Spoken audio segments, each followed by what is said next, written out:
أعوذ بالله من الشيطان الرجيم بسم الله الرحمن الرحيم رب اشرح لي صدري ويسر لي أمري واحلل عقدة من لساني يفقهوا قولي. Assalamu alaikum. My name is Dr. Suzy Ismail from Cornerstone, and I'm happy to be with you on this journey of Ramadan resilience. As we continue through the last 10 nights of Ramadan, and we continue to seek out that connection with Allah, that forgiveness of Allah, we also want to continue to seek out understanding.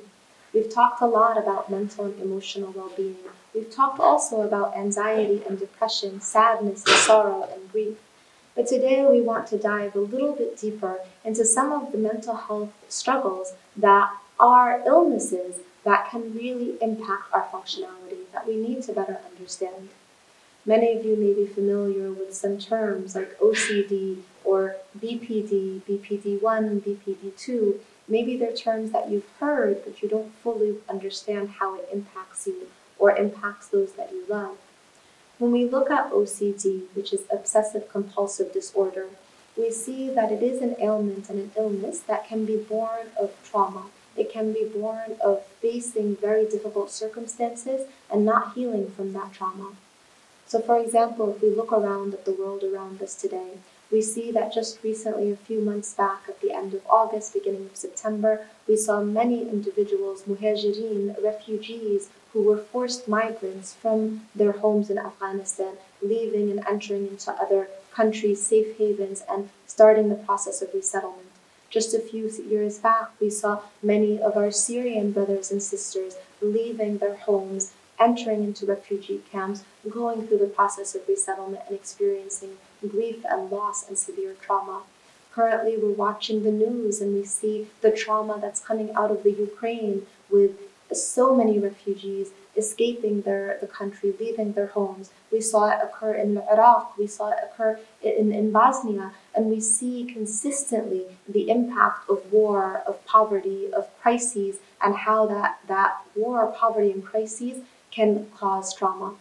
Oftentimes we see that trauma showing up as PTSD, post-traumatic stress disorder. We see it showing up as OCD. We see it sometimes as BPD. So what are all these letters? What do they mean? So I mentioned OCD being obsessive compulsive disorder, which is a way of trying to deal with trauma through repetitive movements. Now, there is a specific type of OCD that we tend to see frequently among the Muslim community, which is an OCD that's known as scrupulosity. Scrupulosity is a disease in which religious ritual becomes perpetuated. So someone who, for example, is making wudu, and they make it once, and then they make it again, and then they make it another time, and then another time. Somebody who stands to pray and is constantly repeating a verse over and over and over again. Somebody who is consistently in prostration, somebody who reads the Quran, but in a way where it becomes obsessive. And OCD doesn't have to exist just in action, it can also exist in thought. So if you have a thought that is repetitive, something that you can't let go of, that you constantly come back to, it might be a form of paranoia, it might be something that's constantly in the back of your mind. This could be an OCD thought pattern. Many times when someone has OCD, we'll immediately go to the place of saying, well, it's a jinn, or it's hasad, it's ayn, it's, and yes, some of these aspects may actually exist, and we're not going to deny the existence of the possibility of hasad, the possibility of jinn, the possibility of things that are of an Islamic nature that are impacting the wellness of an individual. But that also doesn't mean that we deny the disease itself. So OCD is a disease and it is treatable, it is manageable. PTSD, post-traumatic stress disorder, is also something that is manageable. BPD, bipolar disorder, and there's BPD1, BPD2, where you might have manic depressive responses, or you may have a BPD that is it kind of exhibits itself in different ways. Borderline personality disorder.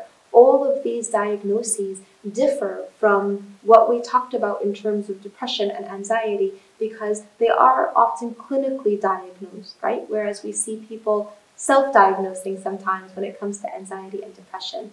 But they are illnesses, and they are treatable, and they are manageable, but we need to identify them. We need to recognize that something is wrong. So if someone is exhibiting an OCD behavior, we don't want to just dismiss it and say, oh, it's great, this person just really wants to be clean, that's why they keep making wudu. No, there's probably some sort of trauma behind it.